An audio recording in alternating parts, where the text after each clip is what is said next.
Very wonderful afternoon. And of course, today we're looking at something very interesting. It's the faculty, it must let you in. The faculty is a public affairs program on Delta Broadcasting Service Television every weekday.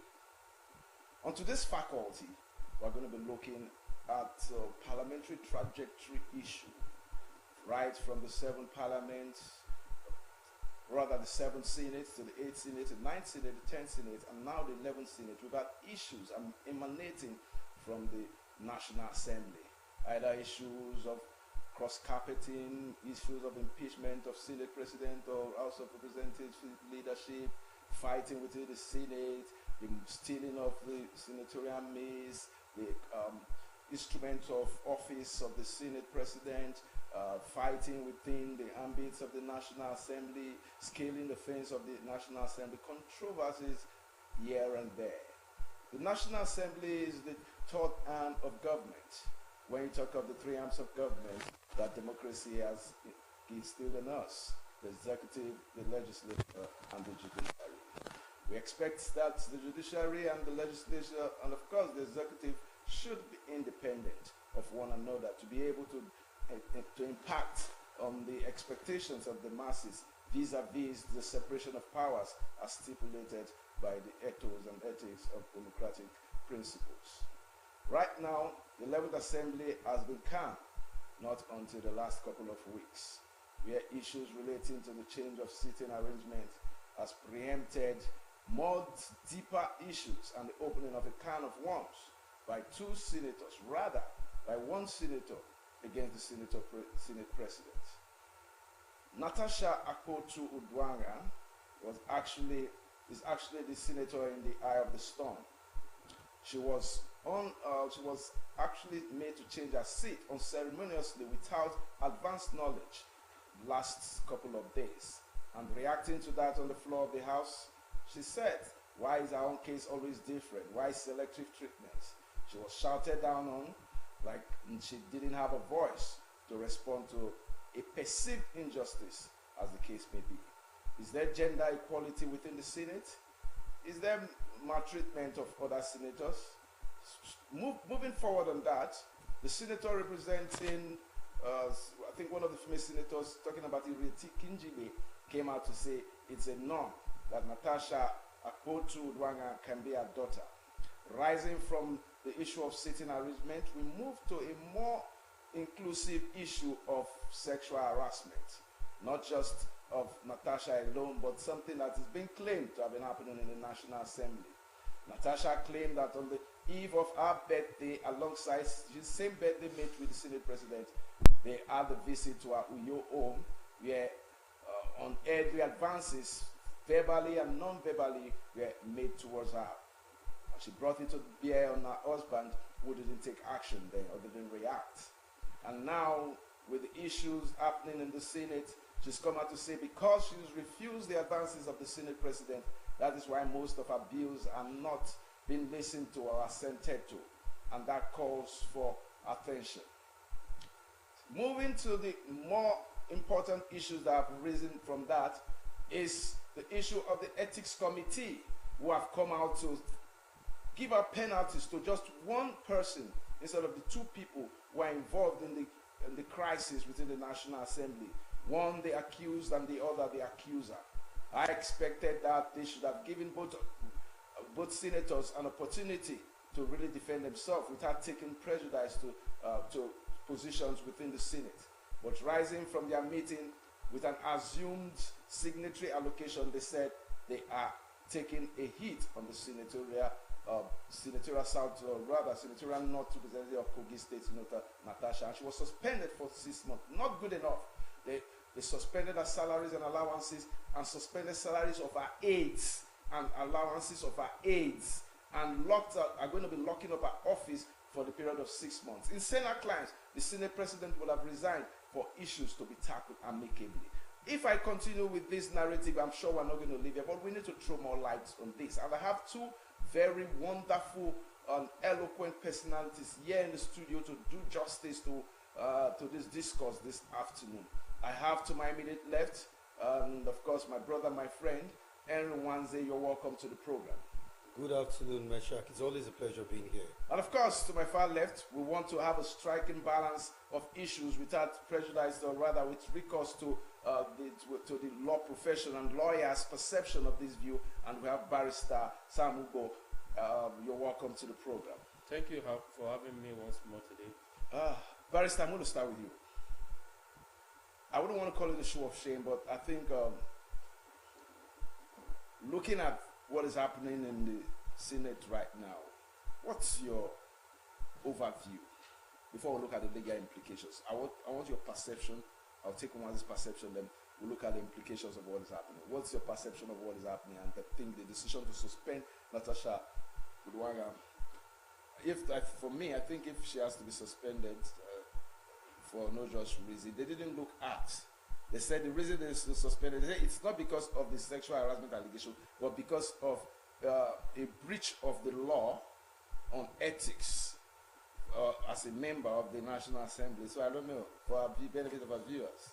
Well, this is not the first time we are having such wranglings within the red chambers. The hallowed chambers has again been turned to a place where it seems there is no law. I know they have rules that guides them in their activities.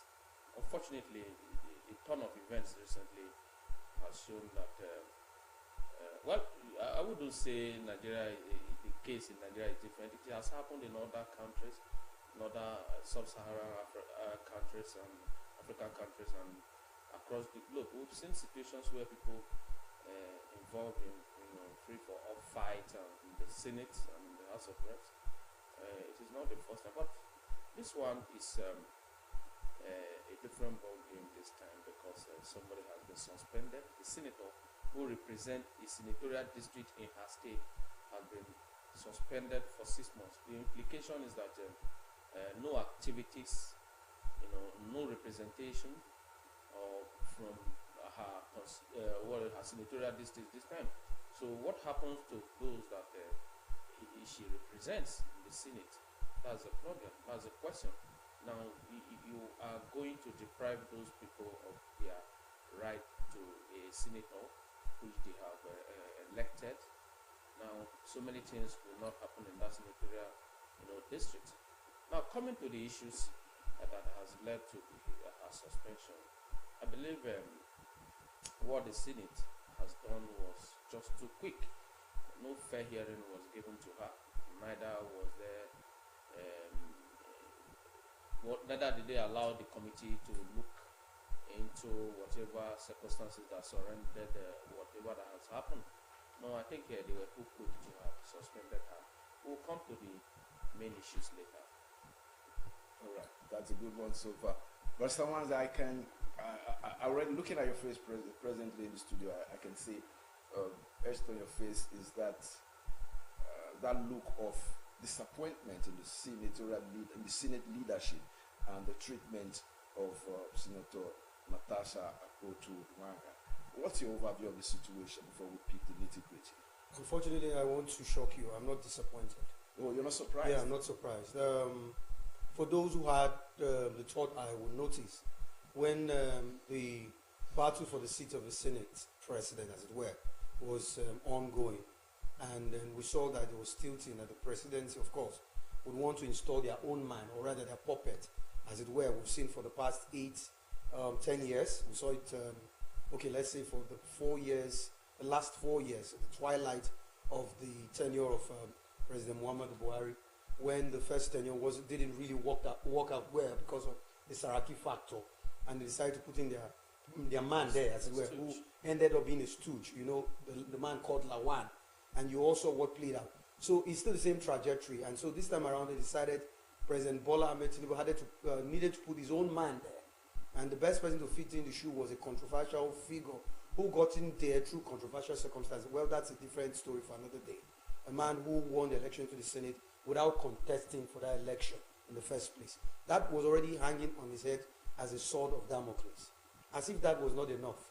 He came in there, and since he assumed office, there have been so many loose remarks. He has been too much of a loquacious or a garrulous fellow.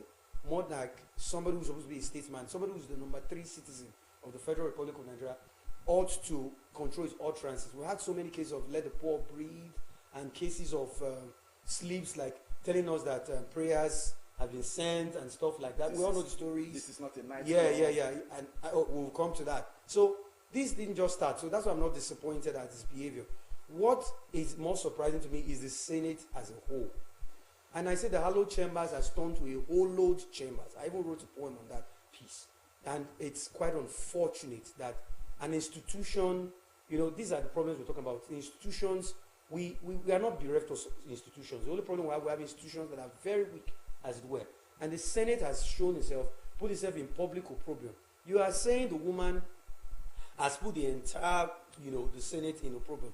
Rather, it is the Senate itself that has put itself in, you know, the public opprobrium. The thing is, yes, we know there are rules, there are standing rules. Here we're going to talk about allocation of seats. Yes, it is the prerogative of the Senate president to allocate seats to senators. It is also part of the rules that as a senator, you are not supposed to speak, you know, outside the seat where you are allotted to speak from. Okay? And you're only permitted to speak. We know all these rules are there. And you later come up with the issue of, you're not suspending her because of the sexual harassment stuff, and it was too hasty. I want to agree with the council here. You were too hasty in the point, as it were. And to cap it all, even in the eye of the law, Akpabio also erred, because I don't know, I think they should be more educated. There is this Latin Martin, Nemo Judex in Caso Sua. You cannot be, no man can be a judge in your own cause. I expected what's it called, Akpabio to have stepped down, not resign. Let's not put the word resign. It would seem as if that is the aim of the Akpoti Uduagans, you know. At least step aside. You have a deputy Senate president pending when investigation, and the investigation was so hasty. And you said 14 members, right? Yeah. Of the committee of ethics, privileges, and public petition signed it. And now we're hearing, what's his name? The former governor of Bayelsa State, Siraki Dixon, that went to see the woman on the court visit, said he was away on another committee assignment on the issue of tax reforms. That means he didn't sign it. And some persons are saying, I don't. So we are in the coming days, we're going to see more interesting times. But it's quite unfortunate that in as much as we agree that there are standing rules of the House, but there's what we call, you know, the rule of law. There are certain things you need to, you know, underscore, and that it wasn't taken into cognizance. And if you are leading the way for people to follow, you're not leading us by example. And that's exactly what happened. Talking about leading way for people to follow, leadership has been something that has not really happened in the Senate, because we've seen, especially in this 11th assembly, we've seen a lot of issues emanating from the Senate. Now let's look at the issues that were raised and how feasible and realistic it is. First and foremost, Natasha comes out to say, yes, I have been harassed. That is even far more important to me than the issue of seat movement. I expected that the Senate should have been handling that issue with the unalloyed cooperation of the Senate President, who, like you affirmed, and like is expected from international best practice, that he should step aside and allow independent assessors. Now, do you think, Barrister, it is in line with the reality on ground that the Ethics Committee, for example, hastily took this decision without referencing? Look at the caveat they use. They said they can't talk about the issue of sexual harassment now because it's already in court. But they were hasty to take a decision without consultations and all that on Natasha, saying that it was because the Ethics Committee invited her to a meeting and she didn't come. And now they are taking the decision. And they claimed 14 senators signed. But we are hearing most of the senators, or rather some of the senators, are coming to say no, they were not part of that signing. So now let's look at the role of the lawmakers in this case. What would you have advised differently? Do you think the Senate President still remaining in his seat is justified? Then the Ethics Committee throwing away weighty allegation that has come to the domain of the whole of the world, and of course being in social media, has come and not taking any issues serious. What should be done rightly right now? What do you think the ethics committee have done? What do you think they should have done right instead of what they have done right? Well, I would say that the ethics committee has not carried out their lawful duty. It is their responsibility to investigate the allegation as leveled by the senator, Senator Natasha. Somebody has come to say this is what has happened, and I think she came through a petition. Yes. The committee. She laid the petition. Now, for- what the They committee rejected the should do, petition. and They rejected the petition. I mean, so what is the purpose of refer? I thought they referred that matter to that ethics committee. Now, you did not give the woman a fair hearing and you took a decision hastily. And that is against the rule of law. Now, it is expected that she should be heard. She should be heard. Then, like my friend just said, and the Senate president ought not to be on the seat while that matter is being addressed. Like he said, you cannot be a judge in your cause, because there is every likelihood that you will be biased. Yes, there is no how the woman will get justice if the accuser is the person sitting on an allegation. Or the accused, rather. Yes, if they are rather, I will not say senator. The Senate president is the accuser in this.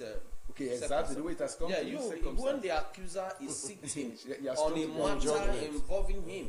Now, You what can't get there is fairness. every likelihood that he will be biased. You cannot be a judge in your whole cause. First of all, he ought to have stepped down while the matter, goes on. Now, going to the committee did not one day say, "Oh, let us invite." Even if you invite somebody and she doesn't come, you will invite her again. A reminder. They didn't even think about. It's just second like yes. a Premeditated issue that, whether she comes or not, let us suspend her. The Nothing decision will had happen. already been taken. And you are saying there is a matter in court. Okay, if a matter is in court, you should have let that issue. You should have suspended that issue. Yes, Pending and when the the more court important takes a one. decision on it, do one or two things about it. But you decided to deal with the woman that way because is it because she's a woman? Now I know that very soon women will say, "Oh, emancipation of women, gender inequality and what have you." Now all these things make people, it now results in people making mockery of our legislature, especially the Senate and whatever. Now it doesn't sound well to hear this. It is so appalling, and they should know. The Senate should know that the people are not happy about the situation. Hear from this woman, whatever allegations she has leveled. Hear from her and hear from another party before you take a decision, and that will make the people feel all right that you have heard from this woman. Is it because she's outspoken? Even if she's the type that talks, she's the type that doesn't have all this, doesn't keep secrets. You need to hear from her too.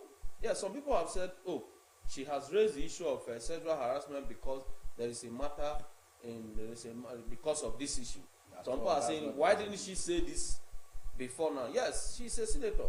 At the correct point of time, she has come to say, "No, this thing happened," and nobody is saying, "Is it true that it happened?"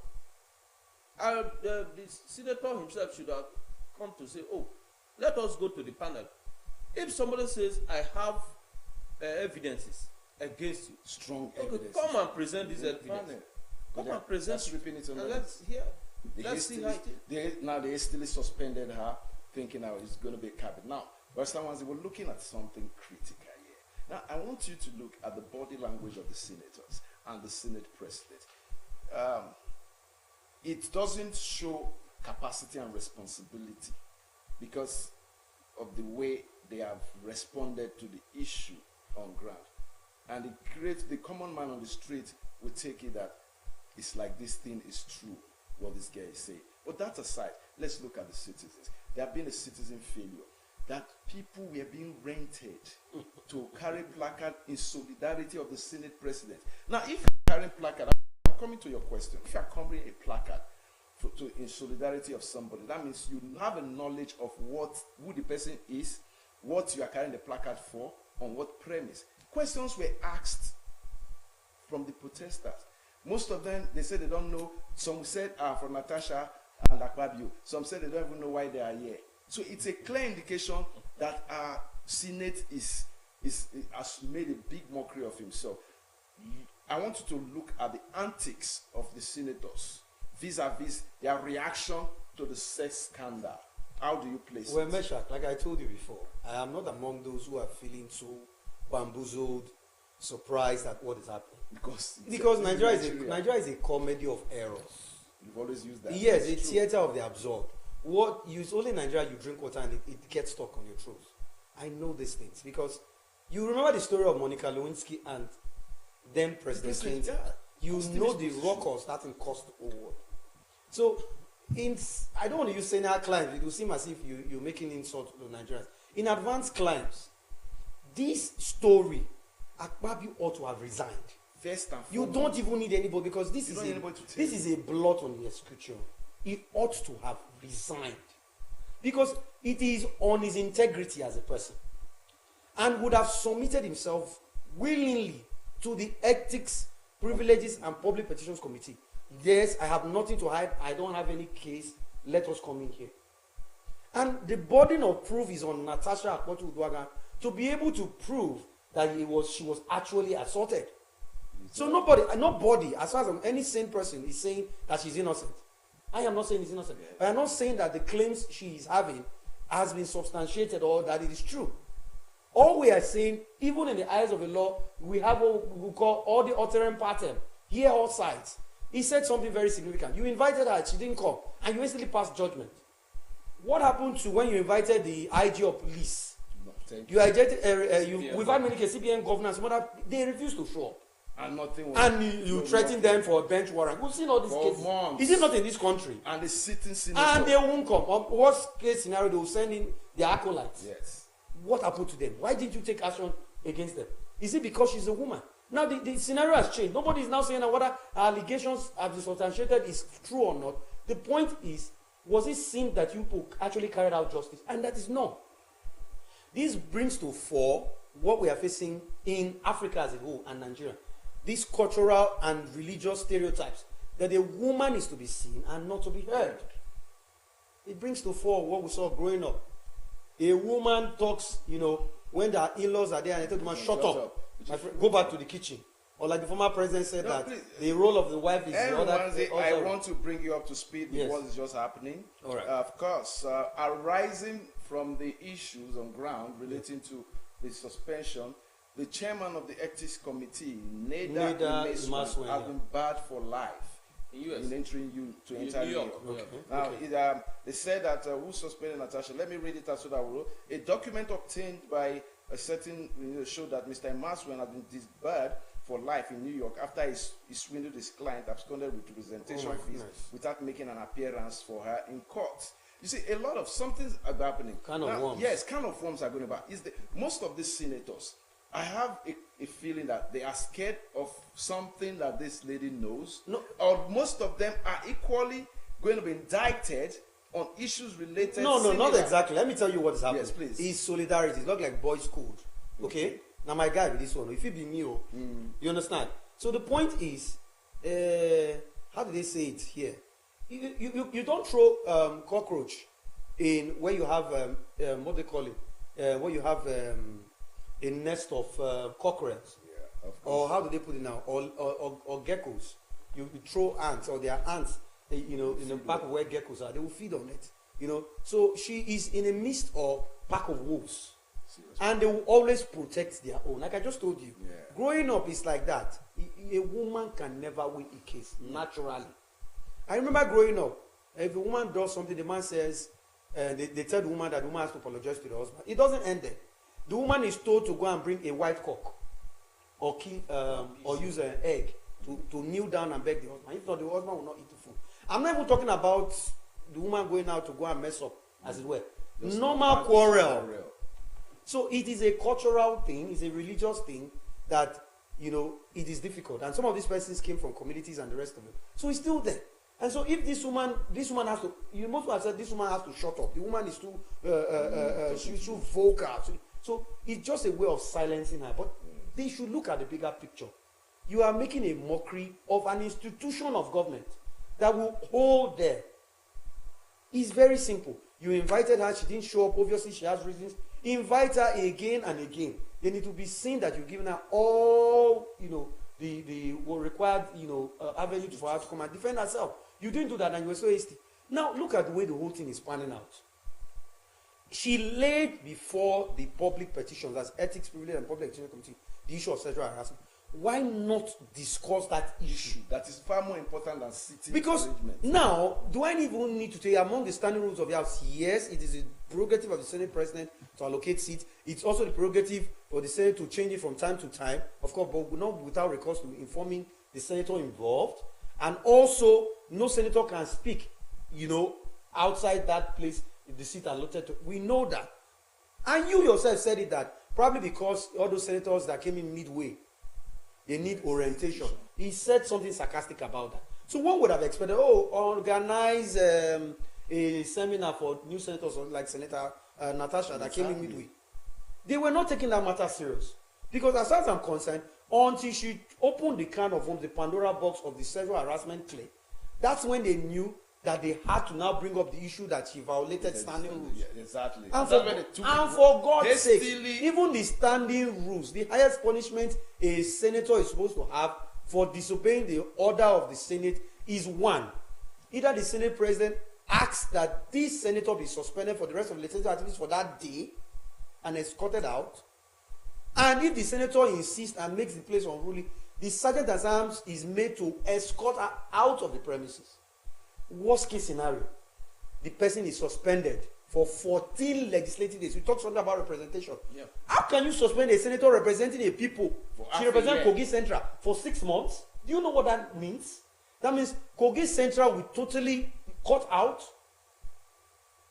And yes, Kalu, the Senator Kalu, distinguished Senator Kalu, also appealed on behalf of the aides. I think that one was amended. Yes. That prayer was amended. Yes. So they will be allowed salaries. But that is also a slap in the wrist. As far as I'm concerned, what this issue is, the worst case scenario that would have happened if you are punishing her that she violated the standing rules is to suspend her for 14 legislative days, which is in their laws. The Standing Order 2023 as amended, 2015 as amended also states it.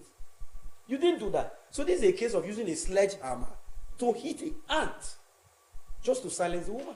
using a sledgehammer to hit a hand and ants and stuff is what Wanze has talked about right now. If you're just joining us as the faculty, we're looking at the suspension of Senator Natasha Akpochu Udwanga, President Senator representing Kogi Central Senatorial District from Kogi State, who has been suspended by the Ethics Committee over issues relating to movement of seats without looking or touching on the more and much important issues she raised in terms of sexual harassment by the Senate President. Now let's look at the trajectory of controversy, some of the issues in the trajectory of controversies concerning the Senate President.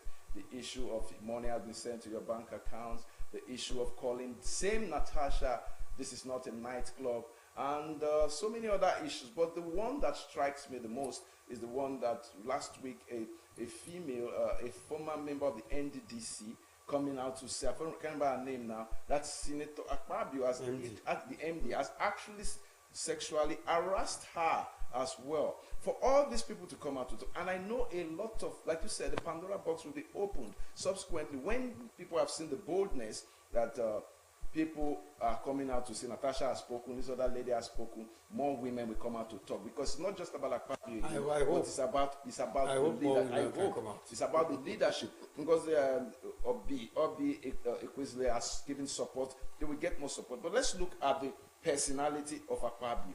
I'm talking to you about Samubo. Akpabio as a man has been full of controversies. His utterances, his leadership style, his personality, his lifestyle, which encompasses the totality of who he is, and is a true reflection of the leadership we have in the National Assembly. Can you give us an expose on the personality and, of course, the controversies?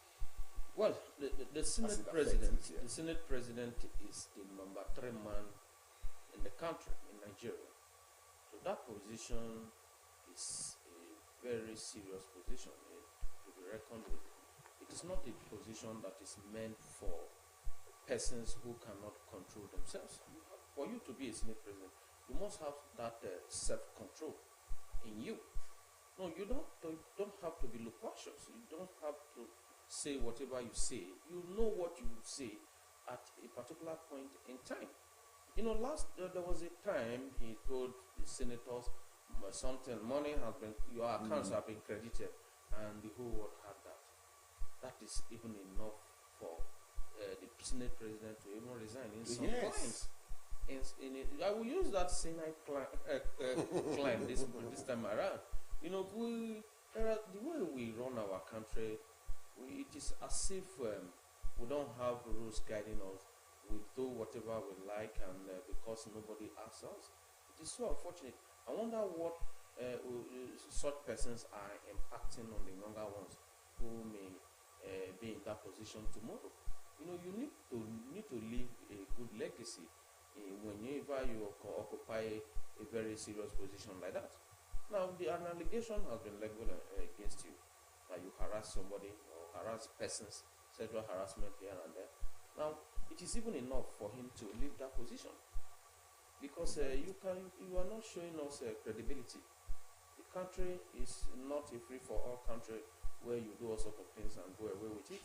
There are positions you occupy, and you respect yourself. It's not in that. It is not in positions like in positions like Senate President. You are not to be seen anywhere. You don't talk all the time.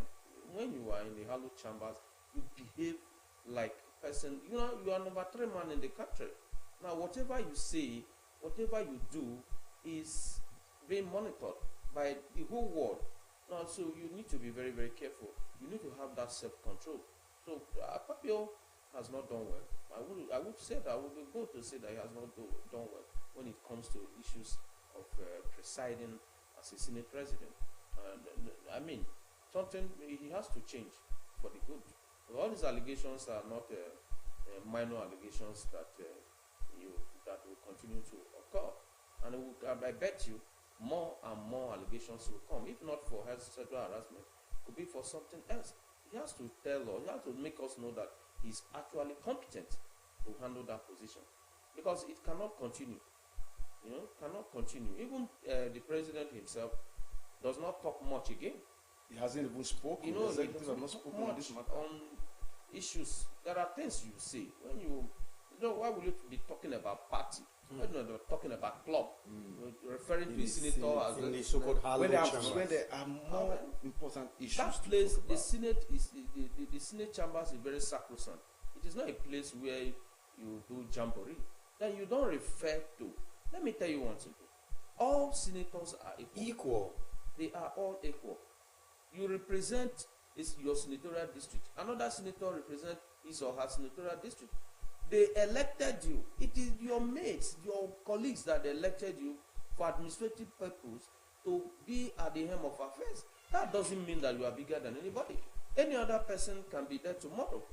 You can be there for 2 years, you can be there for 3 years, and for one reason or the other, you can be removed from there, and another person takes over. We have seen stuff like that. So it shouldn't be something that you should take over him. Let's look at the implications of the actions of the Senate Ethics Committee vis-a-vis things, the ripple effect. What do you think will happen in the next couple of weeks?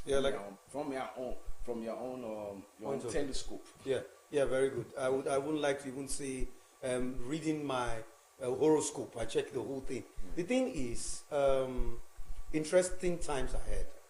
How this thing pans out in terms of how the judiciary handles it, because we already know there's a pending court case in that regard, and the ethics committee's action could be regarded as disregard for court processes as case will be. And let's see how that one pans out. But the point in question is, it has put once again the Senate, which is the upper chamber, in bad light, and that's not good. We've had so many cases, and the case of trying as much as possible to redeem the image of the Senate, so it puts them in bad light. And in the coming days, it now behoves, because also the spotlight is also on the judiciary. You saw the issue of Rivers State is revibrating right now. A lot of problem causing even some of lawyers will not even accept the judgment. But you don't have any choice. It is the apex court decision. You have to accept it. Okay. Now, the ruckus is causing in River State now. I'm sorry, I'm digressing. Is and I know it's causing more harm than good. So in the coming days, it's going to be interesting how the judiciary is going to handle it, and how whether Natasha is going to be cowed into silence, as it were, because that is the aim of this whole thing, as far as I'm concerned. Okay. So the point now is, yes, the upper chamber has really has shot itself in the foot. I just hope there's going to be a vote fast to ensure that they are able to correct whatever their actions they've done. I don't know how possible that is, because as far as I'm concerned, most of these senators are also guilty of these very allegations they've levied against Akpabio. That is and right. so that is the reason they are standing firm. Now, sorry, I'm also diverting. Most people have talked about so many things about Natasha. In this process, they are trying to slut shame her. I don't know if you've heard about the case of she's married. She has been married to 6 women. She has her children. I mean, you've left the weighty issues and trying to slut shame her. Exactly. Saying all kinds of things about her. The other day, I was having another conversation. Somebody said, I know the husband.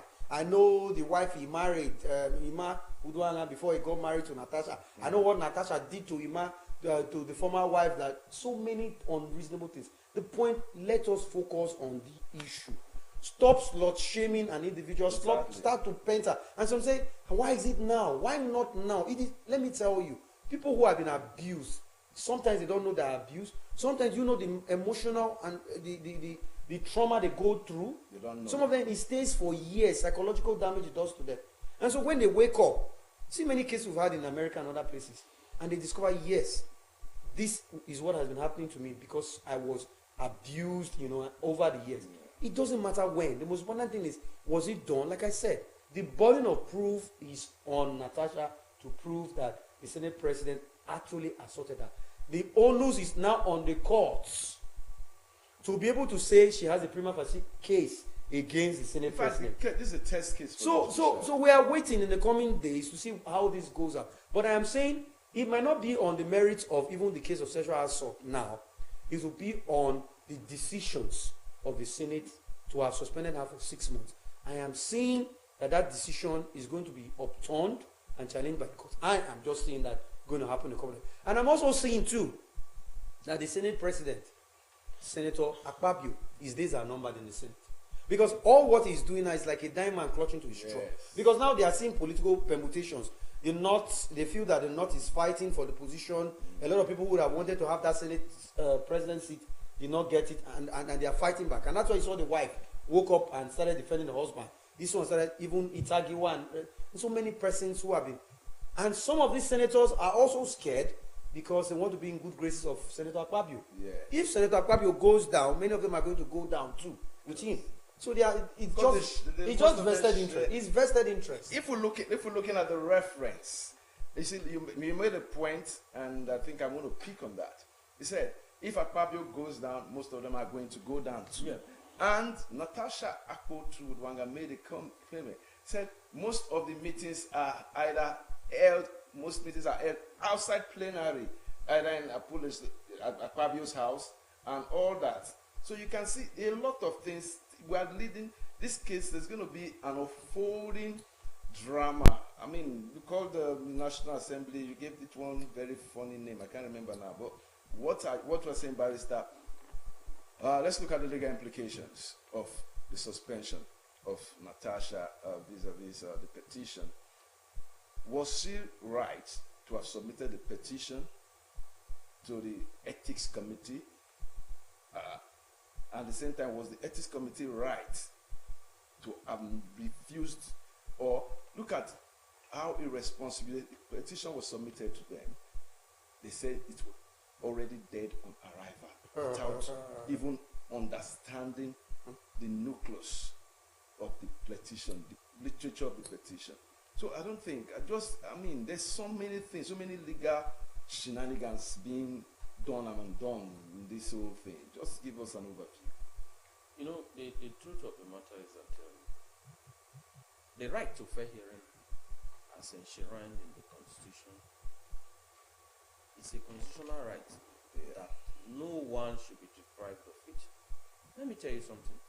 Many cases are lost on the ground of fair hearing.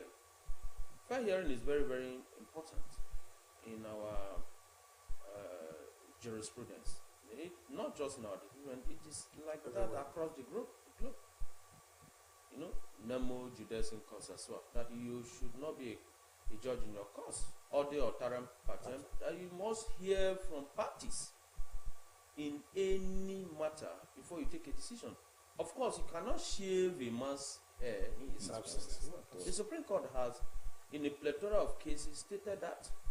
Now, somebody has come with an allegation, a petition, and you are saying it is dead on arrival. Without hearing from him, you should have heard from him before you take a decision. Now, when you refuse to hear from him or her, you have offended her. This constitutional provision is not just in our constitution alone. Both the United Nations Organization Treaty, the African Charter on Human Rights, all these laws, international laws, have them. They are inalienable. This right is inalienable right. Now, it is wrong on the part of the ethics committee, for not hearing from Natasha before taking that action. On what basis did you suspend her when you did not even hear from her? Oh, we invited her, she did not come. Did you give a follow-up? You invited the IG, didn't come. Invited the customs. Why is her case different? Didn't come. We have asked this question several times. Is it because she's a woman? Is it because she's opposing you and alleging, bringing up an allegation? Does she not have right to say something? Oh, whatever allegation she raised, you should have investigated and hear from her. That is the point. Very unfortunate situation has happened. Pastor Wanze, let's look at critically in just 1 minute because of want of time.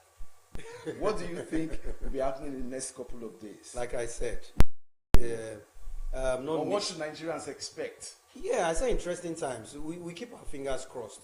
It's rather unfortunate. These are not the things we should be talking about now. I'm telling you, that much more important. The inflation is hitting double figures, is increasing. The hunger in the land is real. We are suffering from, a litany of hikes. Hikes in electricity, hikes in telecoms, hikes in food, hike in every strata of our being. Nigeria has been asphyxiated. We can't breathe. And now we are talking about issues of this nature. And that's why I say Nigeria is really a crime scene, a comedy of errors. So in the coming days, I hope, I know, that this decision of the Senate, maybe there will be a political solution. There will be a doctrine of necessity. Yes. Otherwise, I think the president has to step in. If not, but I think this might end. Akpabio may lose that. But like it or hate it. One last word, Pastor Wanze. I just hope they resign their decision. They should call her back and let them resolve it politically.